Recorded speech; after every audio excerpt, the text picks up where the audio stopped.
Ladies and gentlemen, it is my hope that you're fine wherever you are. Welcome to another episode of Raw Politics. You see, it is not once that Rigathi Gachagua, or at least his supporters, have claimed that they are doing to Ruto exactly what he did to Uhuru Kenyatta. And they have always said Ruto shouldn't complain, that he is being opposed by his deputy or after impeachment by his former deputy, because they say this is exactly what William Ruto did to Uhuru Kenyatta.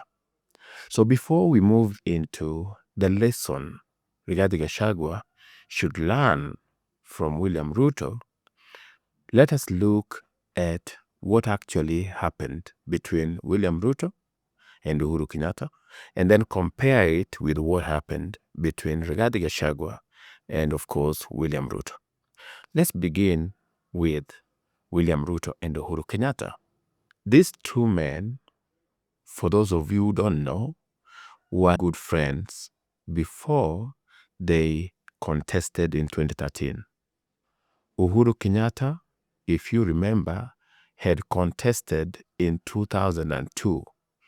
And one of the people who stood with Uhuru Kenyatta was none other than William Ruto. In fact, it is said that Ruto was among the very few people who were standing beside Uhuru Kenyatta when he read his concession speech in 2002.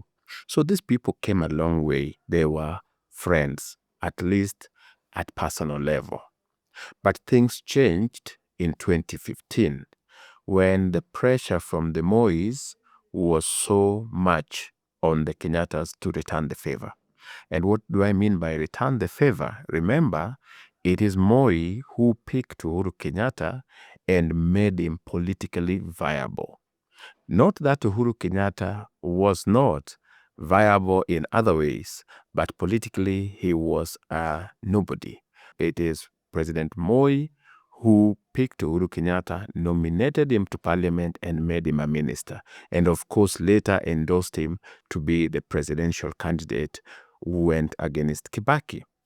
So Moi played his part. He was like, Kenyatta made me president, and now I made his son president, because Moi had put Uhuru Kenyatta in a good position that it was possible for him to be competitive as a presidential candidate. So in 2015, this is when Ruto was at The Hague. The pressure from Moi and others were like, Uhuru Kenyatta or the Kenyattas should now return the favor, because if nothing was done, then their son Gideon Moi was going to go into political oblivion. So what they suggested was that, considering Ruto was having cases at The Hague, they should find a way that he is jailed there and replace him with Gideon Moi. This is why I told you when William Ruto came back from The Hague, he made a press conference, a very important press conference that he made at his home in Karen. He said that my support for Uhuru Kenyatta is unqualified. He meant that no matter what, he still supports Uhuru Kenyatta, even if he is not going to gain anything from it. He had known that Uhuru Kenyatta, under pressure, can, of course, overthrow or replace him without blinking an eye. That is not all. After the election of 2017, Uhuru Kenyatta wanted William Ruto to agree to certain terms, that when he would be president in 2022, because Uhuru had said yangu kumi ya Ruto kumi, he intended to support Ruto after, of course, failing to bring Gideon Moi in 2015. When Ruto refused to go to rule by Uhuru's dictate, because it appears that Uhuru wanted William Ruto to continue as president, but with the direction from Uhuru Kenyatta, meaning you are going to fuata nyayo. And if you think this is me exaggerating things, remember when Raila Odinga got the support of Uhuru Kenyatta, what is it that he said he will do? He said he will do exactly what Uhuru Kenyatta was doing. In fact, even when he was naming his cabinet pre-election, most of the people that he included there were people who were already serving in Uhuru Kenyatta's government. It meant that Uhuru Kenyatta wanted a continuation of how he was doing things. This is, ladies and gentlemen, this is something that William Ruto refused. And because William Ruto rejected this proposal from Uhuru Kenyatta went for Raila Odinga. When he went for Raila Odinga, who was eager to be president at whatever cost, he gave him these conditions and Raila Odinga agreed. That is why, like I said, he would tell people that he will do exactly, you can find these clips, he will do exactly what Uhuru Kenyatta was doing. Ruto, on the other hand, said that he had a different idea of how to run the country. So Uhuru Kenyatta picked Raila Odinga to punish the stubborn William Ruto. I want you to know why there was a conflict between Uhuru Kenyatta and William Ruto. It was never any difference in terms of Ruto refusing to do his work or Ruto opposing Uhuru. No. It was a case of, I will support you for president come 2022, but you will continue doing things the way I do, meaning you will be taking instructions from me. I will give you a number of ministers to work with and so forth, and so on. And Ruto refused this. So because Ruto rejected Uhuru's proposal, he punished him by going for Raila Odinga. That, ladies and gentlemen, was the bone of contention. That is why even when Uhuru was pressed by his own vernacular stations and asked, what is it that Ruto did to you? He had nothing to say. Go and check the records. Uhuru Kenyatta could not even a single day say, this is what Ruto did to me. It became so bad that now they started his own cocoon. The bloggers now started claiming that Ruto wanted to kill Uhuru Kenyatta, that Raila came and saved Uhuru Kenyatta, all these things. But Uhuru Kenyatta himself never said a single thing that would tell you, that would justify the difference, the political difference they had. Because now Uhuru Kenyatta was going against his own words and going to support one Raila Odinga. That was the difference between the two. That is what brought chaos between the two. And Uhuru Kenyatta, because he couldn't impeach Ruto, though they tried in 2019, I think Orengo even talked about it, when they thought they could impeach him, they realized that he had enough votes in parliament that it was impossible to get the 2/3 to impeach him. So Uhuru Kenyatta settled for frustrating Ruto. He would go to a church, he's tear gassed there. He would go to Nyamira, he finds the event already tear gassed. So that's all he did. Humiliate him, frustrate him. He would even go to certain meetings. Ruto will be denied VIP access while Raila will get those things. So he settled for small humiliations and embarrassments. But that is what happened, ladies and gentlemen. Now, let's come to Rigathi Gachagua and Ruto. These are not long-term friends because Rigathi Gachagua was not very political. He joined politics rather recently. And he was just somebody who became very popular by being too anti-Uhuru. Because the things Rigathi Gachagua could say about Uhuru Kenyatta, no other leader had the audacity to say that. He is the one who could say Uhuru Kenyatta wanted to kill him, that Uhuru Kenyatta's father is the one who killed him. Kadoki, you can find the clips. He was very nasty. And as such, because he was anti-Uhuru and the Kikuyus had rejected Uhuru's Raila, he became popular. And he was now being considered as one of the deputy, as one of the running mates.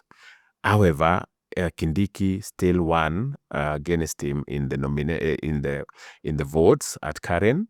But he did some sarakasi, started to do mandamano. He sponsored some mandamano in Madeira, saying no Rigathi, no Ruto. And at that time, ladies and gentlemen, you have to understand that it was very important for Ruto to have a united front. If he allowed in any way for there to be division, especially in Mount Kenya, it would have hurt him badly. So he succumbed to that. He said, okay, fine, instead of having unnecessary chaos, let us give Rigathi Gachagua a chance to be the running mate. And he was given that chance. But not that these people were very close friends.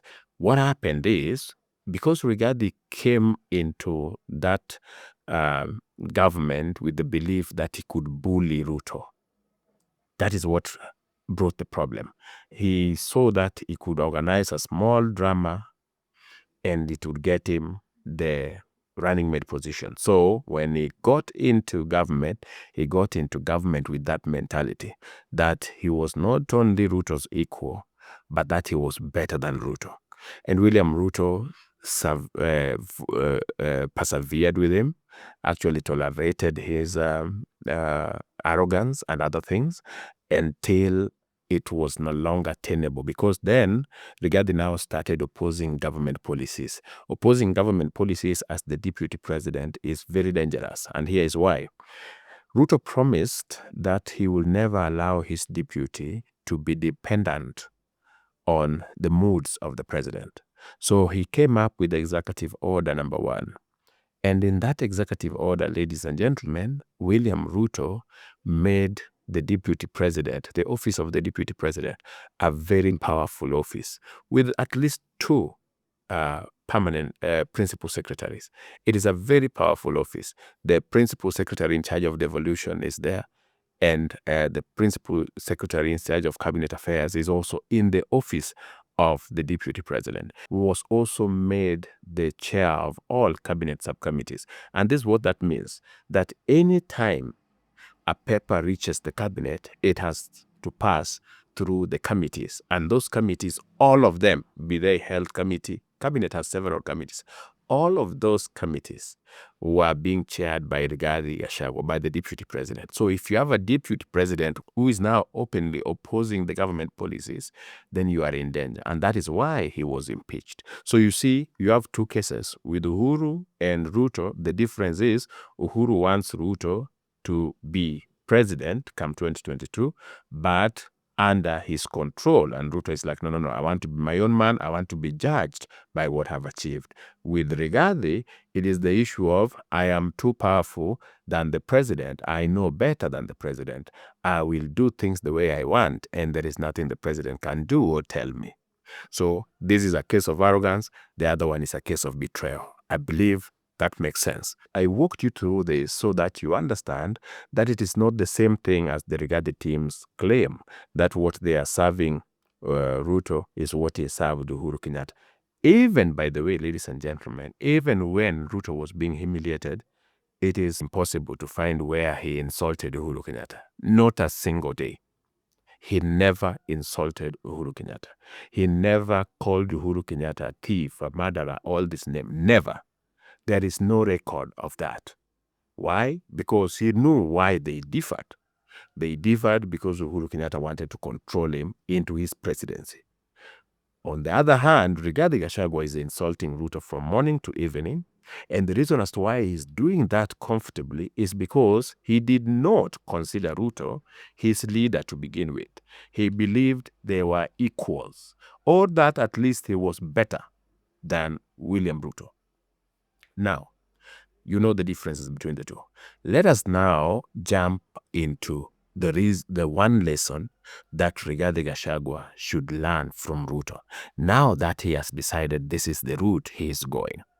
And by the way, if you are finding value in this video, like it and share it with friends. And if you have not subscribed to the channel, just take a second and subscribe to the channel so that you are notified whenever we produce videos of this nature. Ladies and gentlemen, the one lesson Rigathi ought to have learned from the disagreement between Uhuru Kenyatta and Ruto is that you must know your worth. You must never overestimate your value. William Ruto did not overestimate his value. That is why he never took Uhuru Kenyatta directly or head on. Never. There are no cases where William Ruto would call a press conference and rebel openly with Uhuru Kenyatta. Even when he didn't believe in Huduma number and he was sent to go and do something, he registered for that Huduma number with his entire family. What you must do, you must never overestimate your value. Because the problem of overestimating your value or your political power is that when reality catches up with you, you will be really depressed. And this is something I've seen from politicians, a lot of politicians who overestimate their influence or overestimate their political power. And eventually, they are really hurt when the reality knocks. Let's take the case of Rigathi Gachagua. I told you in a separate video that Rigathi Gachagua was persuaded that he already controlled the Kikuyus, that anything that you do to him would affect how you relate with Kikuyus, to the point that he believed there is no way MPs from Kikuyu land were going to go along with the impeachment motion. He was really shocked when he saw the number that impeached him, and that 90% of the Mount Kenya MPs gladly impeached him. And even to date are saying if they are given another chance, they would impeach him. It means that even though he thought that he was controlling the MPs or the elected leaders, he didn't have any control over them. You get that, ladies and gentlemen? He overestimated his influence. He believed that he was the one in charge of MPs, that Mount Kenya was under lock and key, that Rigathi is the one that had the key to Mount Kenya. That is not true. He was overwhelmingly impeached in the National Assembly and seriously impeached at the Senate. It was so bad that Rigathi had to fake being sick because he could believe that. That is why I'm saying anytime you overestimate your value, whether in real life, let alone politics, anytime you overestimate your value, you are preparing yourself for a serious heartbreak. Because when reality hits you, you will be really shocked. Rigathi also believed that he controlled the Mount Kenya voter, that those people were so endeared to him that if you touched him, there would be issues. Remember his own interview on Citizen. He said, the country will go into war. There will be conflict if he was to be impeached. So he was giving Ruto options. If you want conflict, go ahead, get me impeached. But if you don't want conflict, talk to the MPs and tell them to stop the impeachment nonsense. Well, Rigathi Gachagua was impeached and nothing happened. There was no drama anywhere. Nobody cared. Okay? Even though the Kikuyus pitied him, but that is all.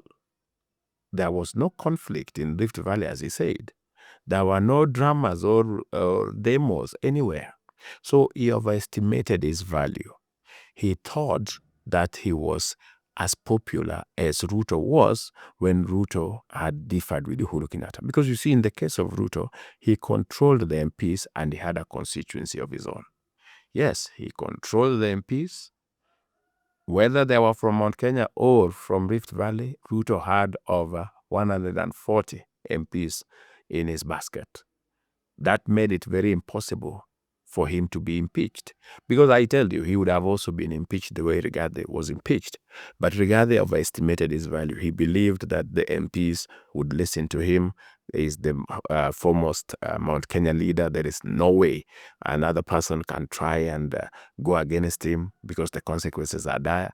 Only to be told by these MPs that even if we get another chance to impeach you, we will impeach you. And that is MPs from his own area. When he thought that people were going to riot over his impeachment, nothing happened. It was so bad that now later he had to now find ways of inciting people to the streets under the gaze of Gen Z, etc. But even these ones backfired on him. So Ruto knew his value. He knew what not to do and what to do, because taking Uhuru head on was going to be catastrophic.